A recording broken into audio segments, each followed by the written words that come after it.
Bonsoir Madame, Monsieur, merci de nous retrouver sur les antennes de la télévision du Monde pour cette édition de l'information de ce 28 juin 2019. Édition que nous ouvrons par ces nouvelles au lendemain de l'altercation survenue hier en début de matinée entre les agents de la communauté urbaine de Douala et la mairie de Douala 1er. Le calme semble revenu à Bonandio, le quartier administratif de la métropole économique du Cameroun. Reportage. Sous le ciel clément de Douala ce vendredi, au quartier administratif de Douala-Bonandio, dans le premier arrondissement de la ville, un calme apparent règne. Les véhicules sont stationnés sur les voies aménagées à cet effet. Depuis les premières heures de la matinée, pas l'ombre d'un agent de la communauté urbaine de Douala, encore moins d'un agent de la commune d'arrondissement de Douala 1er. L'ensemble donc, bien loin de la scène de panique qui, hier, en début de matinée, a fait craindre le pire à la chute d'une confrontation entre les agents de la CUD et de la commune d'arrondissement de Douala 1er.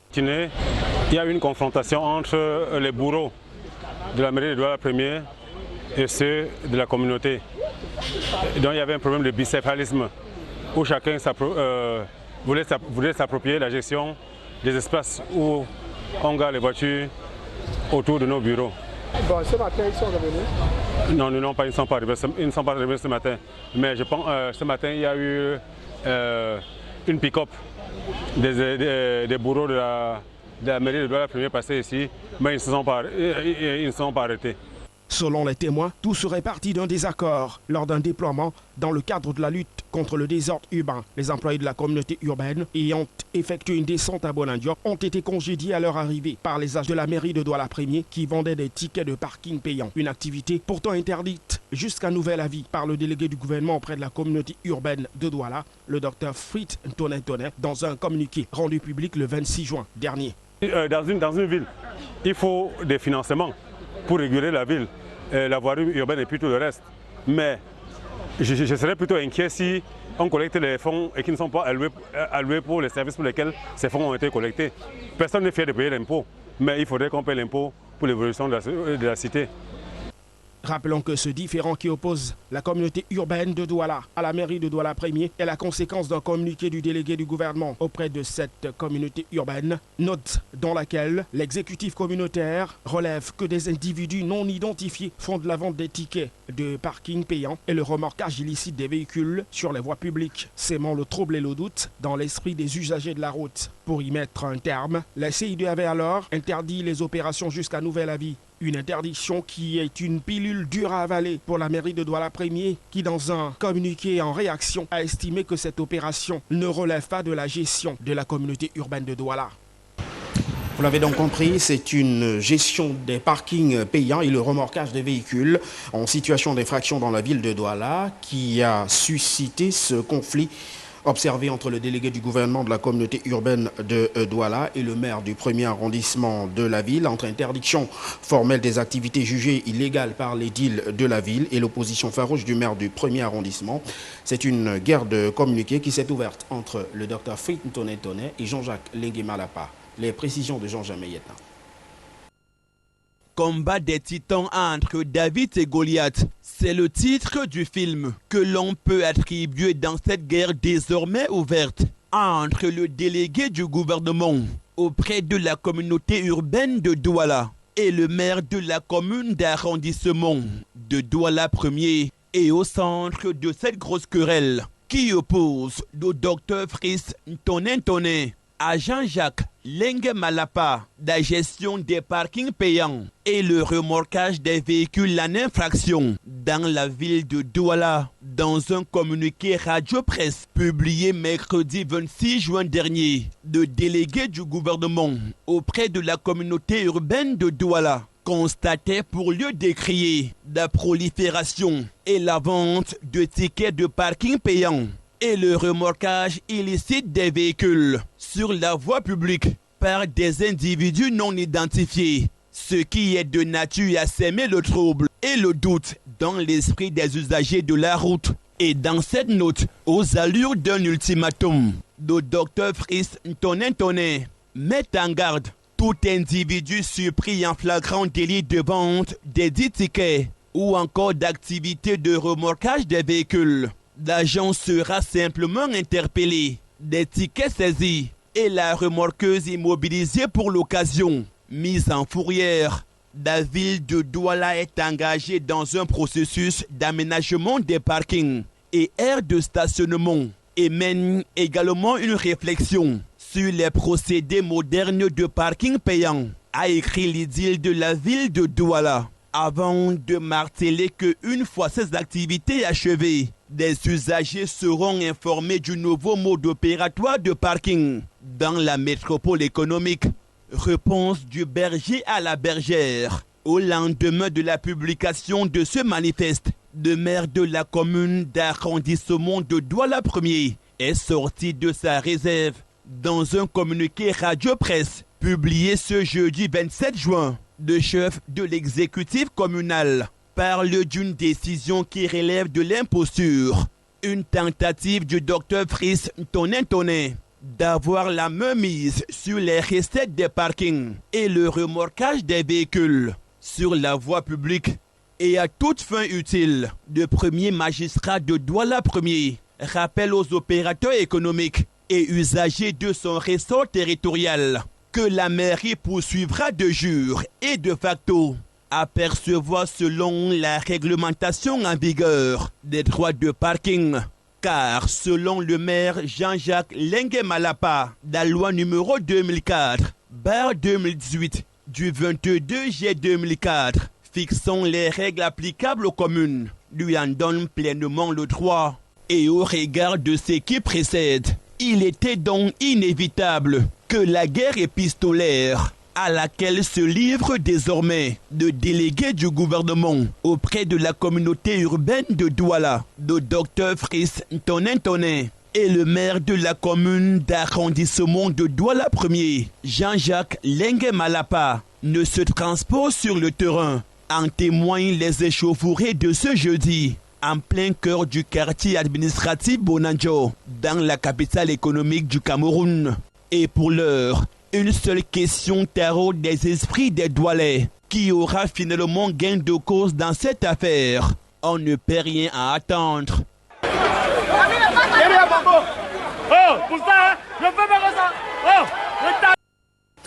À votre suite, Jean Mayena, il faut dire que les agents de la communauté urbaine de Douala et ceux de la mairie d'arrondissement de Douala 1er se sont hier livrés en spectacle au quartier administratif de Bonanjo.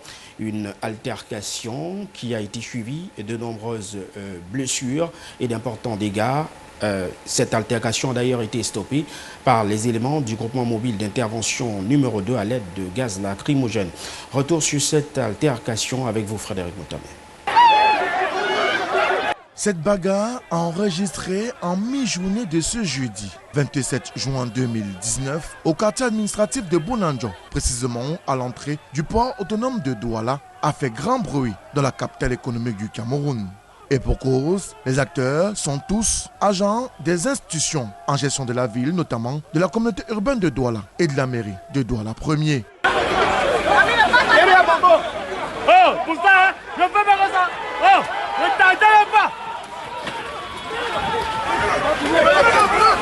Au cœur de la bagarre, la perception des frais de parking matérialisés par la mairie de Douala 1er et interdit par la communauté urbaine de Douala via un communiqué signé du Dr Fritz Ntonen, délégué du gouvernement auprès de la communauté urbaine de Douala.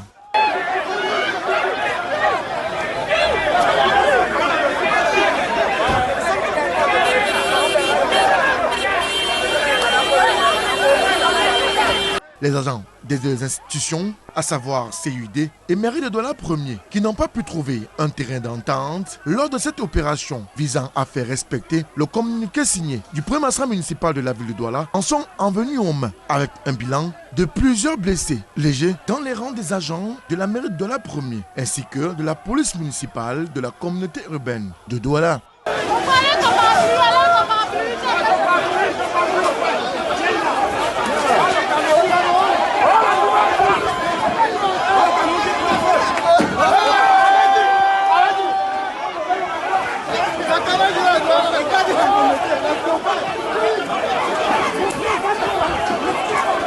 Pour calmer les ardeurs de ces différents agents dans cette bagarre des chiffonniers, il a fallu l'intervention des éléments du groupement mobile d'intervention GMI numéro 2 qui à l'occasion ont fait usage de gaz lacrymogène pour disperser les bagarreurs et les populations qui se massaient de plus en plus. Précisons que pour l'heure, le délégué du gouvernement auprès de la communauté urbaine de Douala et le maire de la commune de Douala 1er n'ont pas souhaité s'exprimer sur cette bagarre. Il reste que les deux institutions sont désormais à couteau tiré autour de la gestion des parkings.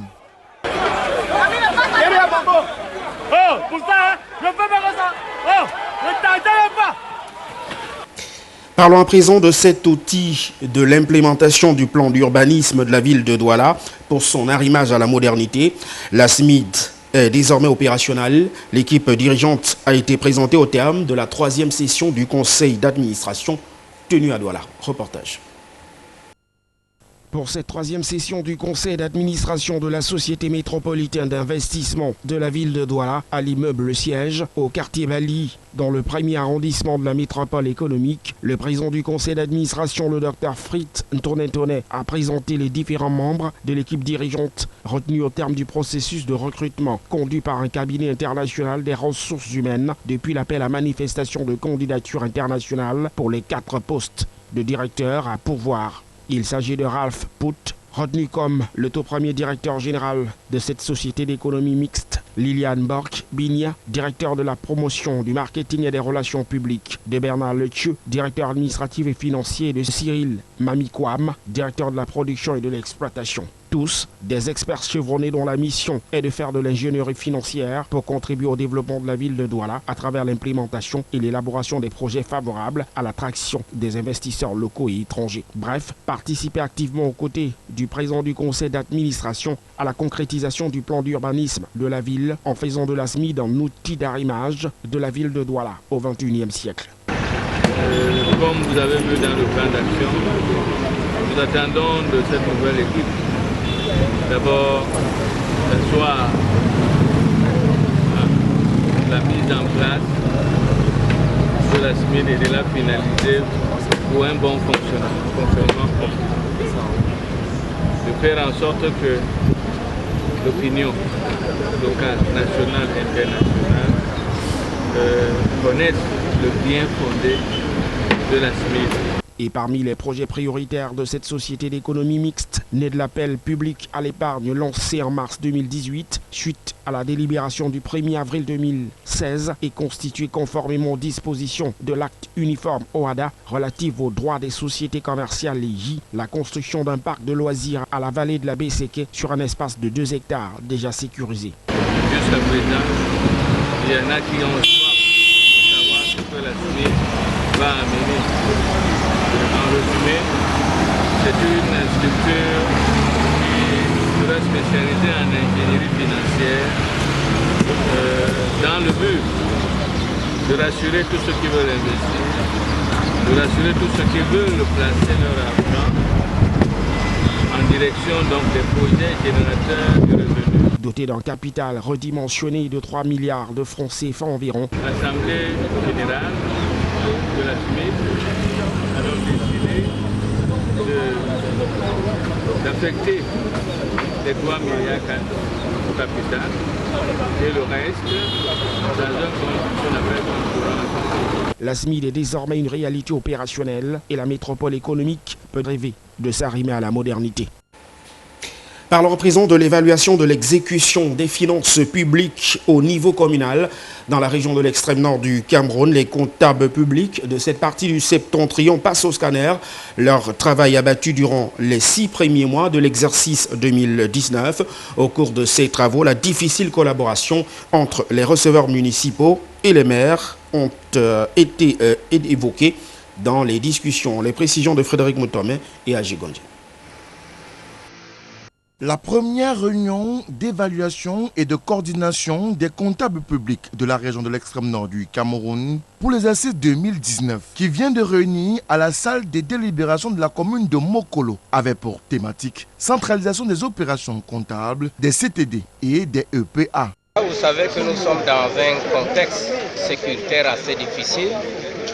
Il est question pour les comptables publics, n'est-ce pas, de mobiliser tous les moyens pour mettre à la disposition de cet État du Cameroun pour que les nombreuses charges qui sont celles, n'est-ce pas, de cet État en croit à ces difficultés-là, puissent être réglées à temps pour permettre à ce que le Cameroun puisse reprendre son envol d'enfant. En présidant ces travaux, le préfet du département du Mahot-Sanaga, à l'extrême nord du Cameroun, Jean-Daniel Djobaina, a décrié le comportement des receveurs municipaux qui sont devenus de véritables freins au développement local car ne facilitant pas la tâche aux maires dans l'exécution de leurs différents budgets. Et à ce propos, l'autorité administrative dénonce la faible consommation des crédits de l'exercice 2019 alloués aux collectivités territoriales décentralisées. On a toujours accusé les receveurs municipaux par rapport à l'exécution du budget, mais la loi de finances 2019 a attribué pour les compétences transférées des communes aux contrôleurs départementaux et au dire des chiffres que le trésorier a donnés aujourd'hui, ça va de mal en pire. Les gens disaient que c'était les receveurs qui freinaient les choses. Les receveurs municipaux ils ont deux casquettes. Celle de contrôleur financier et payeur en même temps. Pour le trésorier payeur général de la région de l'extrême nord du Cameroun, Célestin Tabouli, ces comportements ne doivent pas rester impunis. D'ailleurs, saisissant la balle au bon au sujet de ces mauvais comportements de ses collaborateurs, il a invité les receveurs municipaux à plus d'ardeur au travail, au respect de l'éthique et de la déontologie et surtout à faciliter la bonne exécution des budgets des collectivités territoriales décentralisées pour une efficacité des maires sur le terrain. Il existe quelques situations, n'est-ce pas, conflictuelles entre, n'est-ce pas, les ordonnateurs et les comptables en ce qui concerne ceux des collectivités territoriales décentralisées. Et nous leur avons donné comme quoi ils doivent être des facilitateurs auprès, n'est-ce pas, de ces ordonnateurs pour permettre à ceux que, compte tenu de la décentralisation qui arrive à grands pas, permettre à ce que ces collectivités, ces municipalités puissent se développer et pour permettre un développement harmonieux de l'ensemble. Il a été demandé que nous travaillons en harmonie avec les ordonnateurs que sont les maires, que nous produisions à temps les situations comptables pour permettre une visibilité de la gestion budgétaire. Précisons que ces travaux, qui viennent clôturer les 6 premiers mois de l'année budgétaire 2019, ont été rehaussés par la remise des prix d'excellence et de performance aux meilleurs comptables publics de la région de l'extrême nord du Cameroun, une sorte de saine émulation pour ces personnels de la finance publique. Quelques mois après l'implémentation de la seconde phase des accords de partenariat économique entre le Cameroun et l'Union européenne, les pertes économiques sont passées du simple au double depuis le 4 août 2017. Reportage. Déjà le 4 août 2016, quelques mois après l'entrée en vigueur des accords de partenariat économique entre le Cameroun et les pays de l'Union européenne, la douane du Cameroun avait sonné l'alerte en indiquant avoir enregistré un manque à gagner total de 600 millions de francs CFA. L'information avait alors filtré au terme du forum douane entreprise tenu à Douala, poumon économique du Cameroun. Si ces chiffres s'étaient avérés réconfortants pour l'administration douanière du Cameroun et l'ensemble des pouvoirs publics du pays, dans la mesure où les projections initiales situaient ces pertes de recettes à environ 15 milliards de francs CFA pour la première année d'entrée en vigueur de ces APE, la deuxième phase d'implémentation depuis le 4 août 2017 de cet accord bilatéral qui vise à installer une zone de libre-échange entre le Cameroun et l'Union européenne d'ici à l'année 2023 suscite désormais des inquiétudes. À date, nous sommes à 109 importateurs qui ont bénéficié de cette préférence tarifaire. Et avec les 25% en moins, c'est normal que la douane se retrouve avec un manque à gagner. On est là dans ce qu'on a appelé libéralisation progressive. Donc ce démantèlement tarifaire commence d'abord par les produits du groupe 1. Les produits du groupe 1 vont bénéficier d'une réduction de 25% de droits de douane à la première année, 50% la deuxième année, 75% à la troisième année et puis 100% à la quatrième année. Selon le journal de la valeur ajoutée de ce jeudi, les pertes sur les APE sont passées du simple au double en 2018. Le quotidien de l'économie précise qu'à l'instar des autres pays africains qui avaient ratifié les 10 accords et qui prévoyaient de protéger 25% de leur économie en développant une réelle stratégie et en choisissant des secteurs qu'ils ne souhaitaient pas libéraliser, sont aujourd'hui devant une triste réalité. Les accords de partenariat économique sont donc loin d'être bénéfiques pour le Cameroun. Le grand défi que l'économie camerounaise doit relever, ce n'est pas de voir comment on va faire pour augmenter les recettes douanières, c'est de voir comment on va assurer notre taux de couverture extérieure, c'est-à-dire atteindre un niveau d'exportation qui nous permettent de faire face à nos importations. Et dans ce cas, nous n'aurons plus à faire face au déficit public, nous n'aurons plus également à faire face à la dette publique. Si les produits concernés par cette seconde phase étaient essentiellement des équipements destinés aux unités de production, le constat dressé par quelques économistes permet d'envisager désormais des pertes plus importantes de recettes pour le Cameroun, dont l'économie reste peu compétitive en dépit de l'ouverture du marché sur le vieux continent. Les populations de l'arrondissement de Diébem dans le département du Koki, c'est à l'ouest du Cameroun, mieux outillées dans la transformation, la conservation et la valorisation de certains produits forestiers. Elles ont vu leur capacité renforcée en la matière, notamment la transformation du fruit de karité, une initiative de la délégation départementale de la forêt et de la faune dans cette unité administrative Praxed de Toulou, Herbert Kwame. À l'ouest en général et dans le département du Konki en particulier, une multitude d'espèces forestières à usage multiple. La plaine du Noun, située à la lisière de l'arrondissement de Ndiébem, présente un peuplement endémique des plants de karité, encore appelés hors vert, à une densité de 50 pieds à l'hectare dans la commune du Ndendeng. Ce produit forestier non ligneux est menacé de disparition à cause des feux de brousse, de l'exploitation illégale sous forme de bois de chauffe. Pendant nos patrouilles, nous avons découvert qu'il y avait assez de plants de karité dans la nature. Et dans nos investigations aussi, nous avons constaté que les gens les coupaient. Pourtant, c'est une espèce suffisamment valorisée en Afrique de l'Ouest. Nous avons pensé que c'était utile de sensibiliser la population pour que cette espèce soit protégée. Face à cet état des choses et pour contribuer à protéger cette espèce forestière, la délégation départementale de la forêt et de la faune du Konki, à travers sa section de promotion et de transformation des produits forestiers, a permis à près de 200 personnes de l'arrondissement de Diébem d'acquérir des notions théoriques et pratiques sur la transformation de l'amande de karité en beurre et huile de karité, le procédé de transformation des avocats en huile. Aussi, au cours des travaux, il a été présenté aux différents participants d'autres espèces forestières aux vertus médicinales avérées pour la prévention et le traitement de certaines maladies. Nous avons pensé que, au lieu de laisser passer les feux de brousse partout pour détruire l'environnement et réduire la biodiversité, il faudrait qu'ils soient avertis, sensibilisés sur les différentes plantes médicinales qu'ils ont autour d'eux et qui peuvent facilement les entretenir. Une initiative saluée par le sous-préfet de l'arrondissement de Diébem ainsi que par le maire de la commune de Ndendeng. C'est l'occasion de permettre aux populations de notre unité administrative de se familiariser avec ce produit et bien d'autres qui non simplement va leur permettre d'augmenter leurs revenus, mais d'avoir à portée de main quelques substances pour pouvoir se soigner, se nourrir et pourquoi pas pour exporter.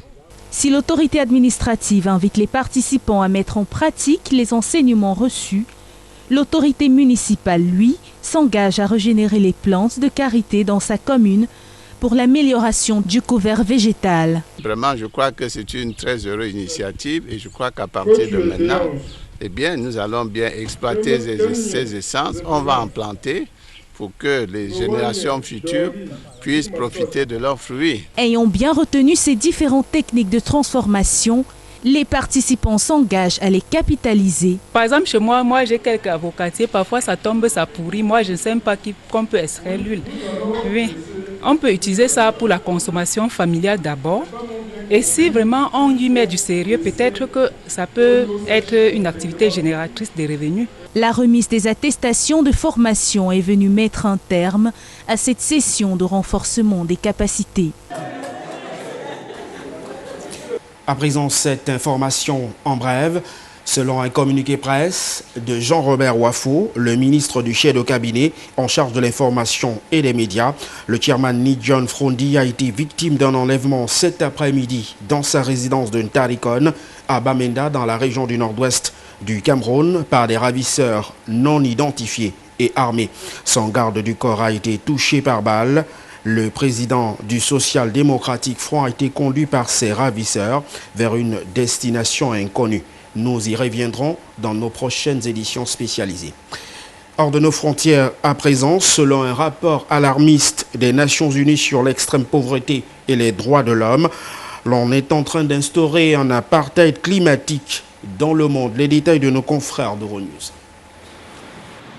Les changements climatiques affectent et affecteront tout le monde, ça on le sait. Ils affectent et affecteront davantage les populations les plus pauvres, ça on le sait aussi.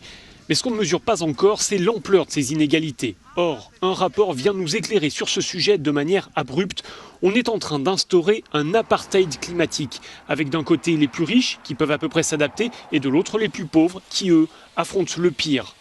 Ce constat alarmiste émane de Philip Alston, rapporteur spécial des Nations Unies sur l'extrême pauvreté et les droits humains. Il explique que ceux qui ont les moyens pourront échapper aux canicules, à la faim et aux conflits, alors que le reste du monde est abandonné à ses souffrances. Le paradoxe, souligne ce rapport, c'est que les pays en développement ne sont pas ceux qui sont les plus polluants, et pourtant ce sont eux qui payent le plus les conséquences de cette pollution. Autre chiffre qui devrait interpeller, la moitié de la population mondiale ne génère que 10% des gaz à effet de serre, alors que les 10% les plus riches au monde sont responsables de la moitié de ces gaz à effet de serre. Selon cet expert, l'apartheid climatique menace de défaire les progrès réalisés ces 50 dernières années en matière de lutte contre la pauvreté. Seule lueur d'espoir, la mobilisation de la société civile qui semble opérer une profonde prise de conscience, à l'instar du mouvement initié par la jeune militante suédoise Greta Thunberg. Le rapport de Philip Alston est très critique vis-à-vis des gouvernements, pas à la hauteur des enjeux. En témoigne la sortie des États-Unis de l'accord de Paris décidé par le président américain Donald Trump, envoyant par là un signal très négatif dans la lutte contre les changements climatiques. Enfin, cet expert épingle l'Organisation des Nations Unies, toujours prompte à instaurer des groupes de travail et à produire des rapports qui, je cite, exhortent les autres à faire plus sans rien faire eux-mêmes. Reste à savoir si ce nouveau rapport ne risque pas de finir, lui aussi, au fond d'un tiroir.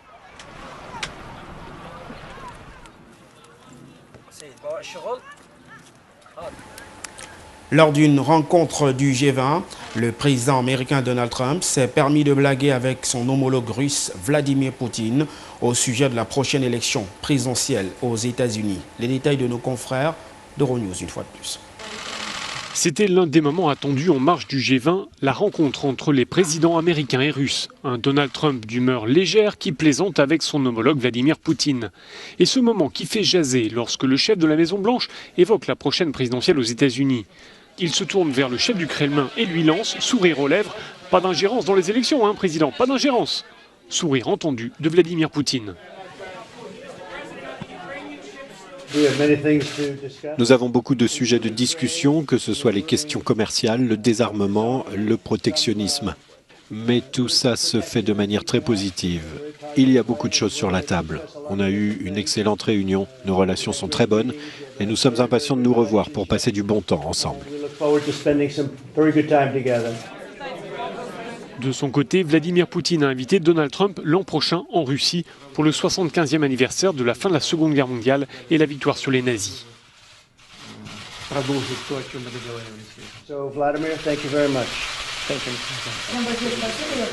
Le président américain a également fait assaut d'amabilité avec son homologue brésilien.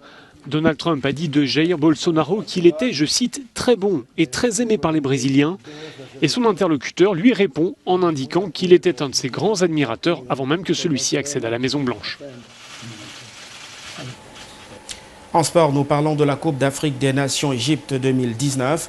Les Lions indomptables du Cameroun entrent demain samedi dans l'arène. Ce sera face aux Black Stars du Ghana. Une victoire pour cette deuxième sortie des poulains de Claram Seedorf garantirait une place pour les huitièmes de finale. La présentation de cette rencontre avec vous, Zobel Apollinaire Bon. En cette confrontation, les Black Stars du Ghana et les Lions indomptables du Cameroun sont à égalité parfaite. 2 victoires de chaque côté, 3 matchs nuls et 5 buts inscrits. La dernière victoire des Lions indomptables remonte en 2017 à la Coupe d'Afrique des Nations au Gabon où le Cameroun s'était alors imposé en demi-finale sur le score de 2-1 grâce à Michael Ngandou et à Christian Bassogok. La rencontre de ce samedi se jouera donc sous un air de revanche pour les Black Stars du Ghana qui voudront sans nul doute laver l'affront de 2017. Et pour cela, ils pourront compter sur le talent des frères Ayou, Jordan et André Ayou pour faire la différence. Mais en face, Clarence Seedorf a du répondant, tant sur le plan défensif qu'offensif, pour faire douter cette équipe ghanéenne. Gagner à tout prix pour assurer sa survie dans le groupe F sera sans nul doute le mot d'ordre des Black Stars du Ghana, mais pour les Lions indomptables du Cameroun, il est question d'assurer la qualification pour les huitièmes de finale. D'où l'enjeu de cette rencontre qui s'annonce pleine de rebondissements. Coup d'envoi du match Cameroun-Ghana, 18h. C'est tout pour cette édition de l'information de ce vendredi. Merci de nous avoir accordé une fois de plus votre attention. Nos programmes se poursuivent. Bon début du week-end à tous.